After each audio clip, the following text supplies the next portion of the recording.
Dobro jutro, gospođo. Da li ste svesni da je ovo vaš srećan dan? Nijesam. E pa vidite, jeste. Ovo je vaš srećan dan jer ja sam tu da vam prikažem najnovije čudo usisivačke tehnike. Nema baka para. Ajte, molim vas, pare nisu nikakav problem. Dozvolite mi samo da vam pokažem kako ovo čudo radi, ništa ne morate da kupite. Ako neće to dugo trajati. 2 minuta. Toliko more, ajde. Hvala lepo. Evo, gospođo, evo pogledajte, ovo je najnovije čudo usisivačke tehnologije, a zove se Turbo Sisko. Bio je već jedan s tim usivačima. Sa Turbo Siskom?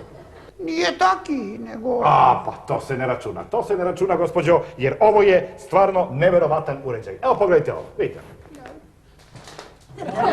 Ajme, šta uradi? Ovo dole vam je stajsko đubrivo, balega i slične stvari koje u to idu. Ja to neću to pokupit. Ajte, molim vas, ovo Turbo Sisko će usisati sve ovo do posljednje mrvice. A to ti ovo đubrivo, to neću to pokupit. Moja garancija je i njegova garancija, jer ako Turbo Sisko ovo ne usisa sa vašeg poda, ja ću pojesti svaku mrvicu koja ostane. Svaku mrvicu? Svaku mrvicu ja garantujem. Baka se onda nada, sinko, da ti imaš dobar apetit. Baki su jutros isključili struju. To jedi.